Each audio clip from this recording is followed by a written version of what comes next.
Hello everybody, and I hope you're all doing great. I know it's challenging to be stuck at home, but hey, I'm going to help you look good while you do it at least. No reason to have those gray roots haunting you. Anyway, so first of all, I absolutely hate being on camera, so it shows how much I love all of you guys and how much I don't want to have to face the nightmare of fixing box color or any type of home solution you may have come up with. So here we go. I'm going to be talking you through the tools, the methods, and demonstrating all of it. I do not have very much gray regrowth. I actually wouldn't be coloring my hair quite yet, but I needed to show you how you can put color on yourself. So my roots are getting touched up when there's only a little tiny bit of it. So you can still believe me that I am seriously almost totally gray. It just hasn't grown out yet. Okay, here we go. Time for school. These are going to be the items that you're going to pick up from me for your hair color application. You're going to have your color in a bowl. It will actually be more of a Tupperware type container that comes with a lid. You're going to have your developer in a baggie. You're going to have a brush to apply the color, but this pointed end is also going to be what you separate your hair with to apply the color. If you're in the Fermisi line, you may also find a whisk in your bag because it is much harder to mix. And the first thing you're going to do when you do mix it is just take this whisk and break down the color a bit and then pour the developer into mix. It does take a vigorous mixing. Do that until the product has become smooth. I'm going to give you 4 clips because you're going to be separating your hair into 4 sections for your color application.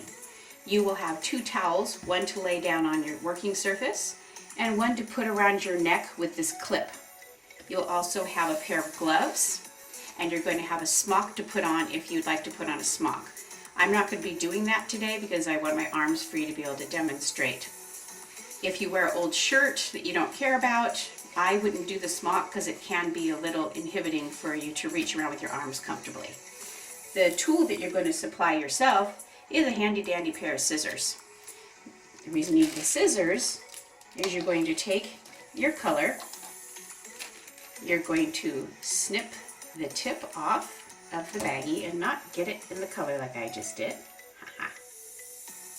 Come on. Okay.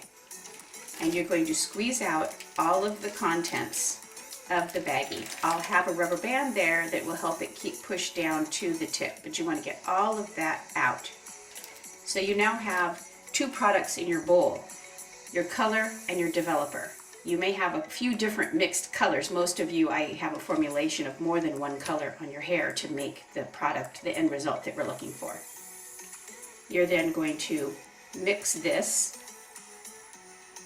with the brush, unless once again you're into a Fermisi color, which I will now demonstrate how to mix that. You're going to break down the product with the whisk and start adding your developer. This is actually one of my Goldwell colors, so you're going to be, you can mix it just with the brush if that's what you're in. After you get it to a smooth consistency, you're going to take your brush and make sure you scrape off all of the color, because you want to use every bit that I've given you. I am, by the way, going to be mixing you guys more than I normally mix because you may have a spill or your application technique might not be as careful as mine. Okay. So let's talk about where you're going to be doing this application of color. I've chosen our upstairs bathroom. One reason is because it's going to have a really nice backdrop for when I show you how to apply color. I love this turquoise wall and I thought it might bring some brightness into your day. I also want to make sure that you're working on a countertop surface that isn't going to be porous and suck in the color if you do drip any. I've given you that second towel. That's to keep your bowl and brush on as you keep reaching up and down. And the other important thing is, even though I'm on a vinyl flooring, I've got a little rug in here that I'm going to pick up and remove and get out of the way because we need to make sure that our color is practicing social distancing from any carpet. So the first thing I'm going to do is make sure my hair is completely brushed out. It's going to be a lot easier to put in those 4 sections if you're not fighting through it. It's brushed out and it's free of a lot of product buildup. Now you're just doing your roots, so if there's some product out here, it's not the end of the world. But preferably your hair will have been washed maybe the night before, or if you're going to do this at nighttime, even if you washed it that morning, there'll be enough time for you to build up your natural oils that helps the color take. We are going to now section the hair in those 4 sections. We call them quadrants. That's why you have these 4 clips. I can also, if you let me know if you don't have a comb at home, I can throw a comb in your package as well. So what we're going to do is, even though you don't have it in the center part most likely, we're going to go right down the middle of the hair. We are literally splitting our head into 4 sections. So from this center section, I'm going to go from the top of my crown to the back of my ear.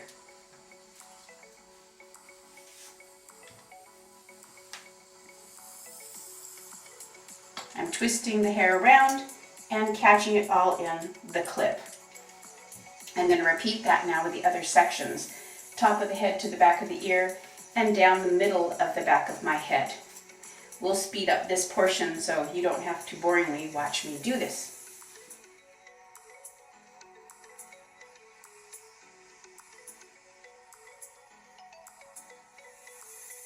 Okay, now as you can see, I have it down the middle, on the side, and in the back. See the back? There's the back right there. Okay, don't spend a lot of time on this. The lines don't have to be perfect. They don't have to be exactly like this. Don't kill yourself on this part.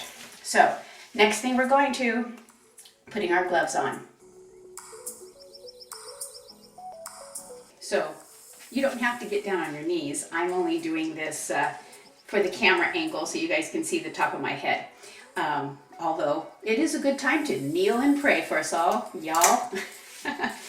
Okay, so I'm taking down the first front section. Doesn't matter, left or right.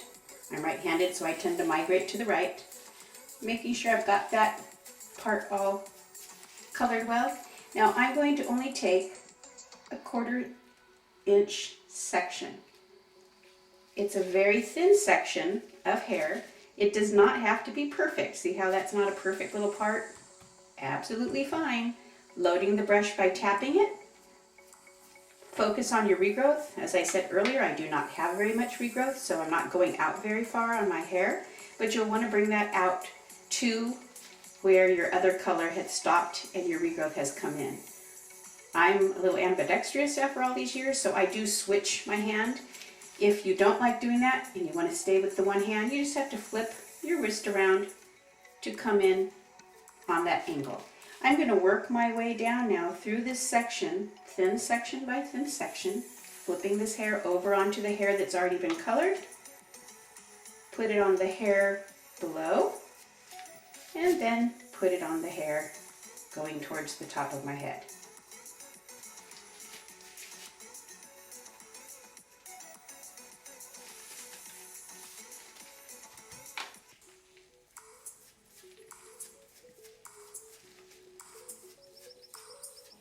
Remember to not overload your color.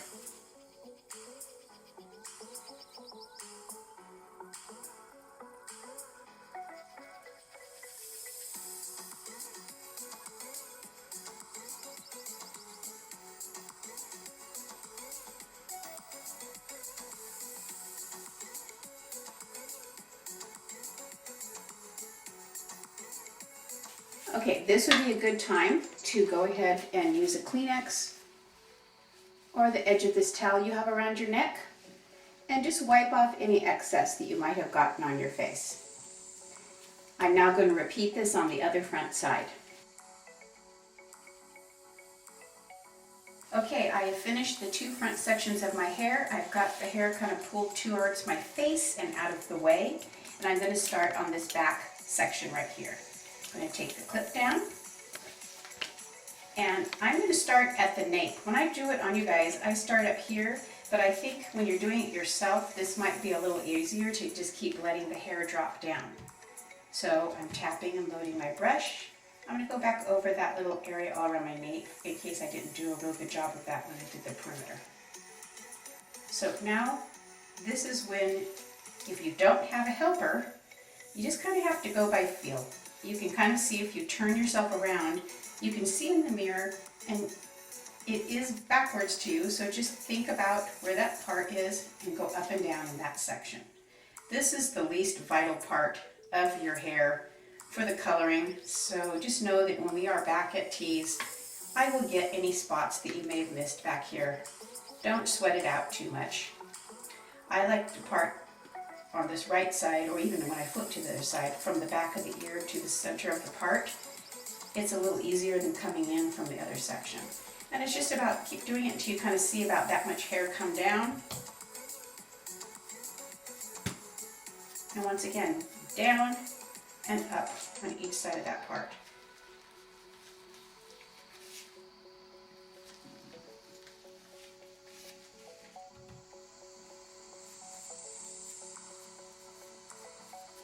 You can use your finger to feel where that part is, if that helps you.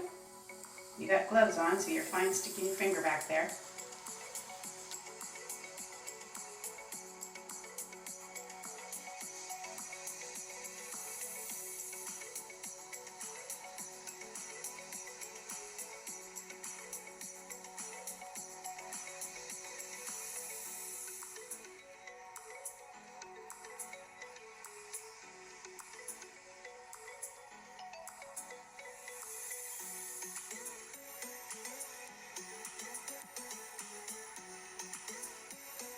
Okay, so I've got that done. Notice it wasn't perfect.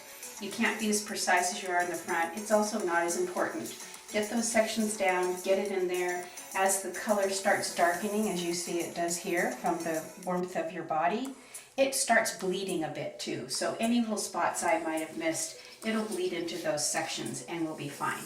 I'm going to now repeat that on the other side with my handy dandy assistant and cameraman, Joe, to show you how your handy helper can help you get your back sections done.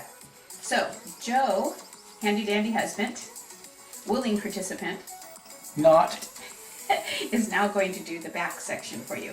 If your husband knows how to hold a paintbrush, he can do this. For those of you that have kids home from school, you've got it made. So Joe's going to do the same thing I was doing, working his way up the head. Once again, it shows that this isn't vitally important for the back as much here. Just have him take those sections, brush up, brush down, use the end of the brush to take the next section, thin sections. You're going to go from the back of the neck to the center part with your sections. Educating Joe on that right now. So the part's going to go from back of ear to part going down the back of your head. And you're just going to work your way up the back of the head to the top of the crown.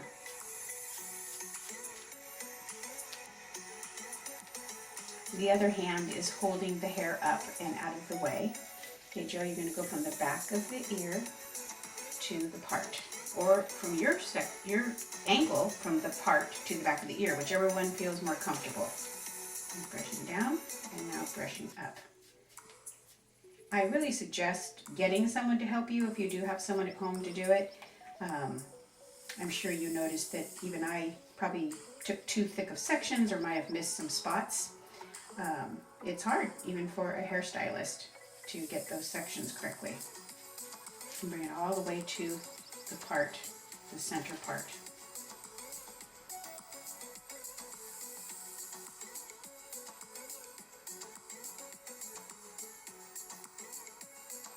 Okay, we did it. All 4 sections are now colored.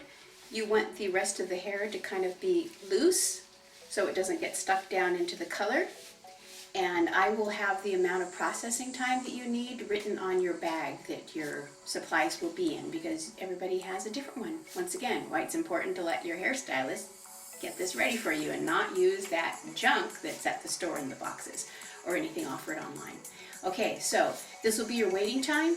Up to you if you want to leave your gloves on until it's time to wash, or take them off and put them back on. Just don't turn them inside out when you take them off, because you'll have hair color inside when you go to put them back on. When your timing's up, what you're going to do obviously is shampoo. It's up to you. If you have a laundry room sink, or if you want to do it in your kitchen sink, you can just lean over and do it like that. You can also just go ahead and get in your shower. Just make sure everything is squirted down off any tiles or anything. It will not stain your tiles as long as you let it rinse down. Get some water there on the roots. Try to rinse out as much of this color that you can.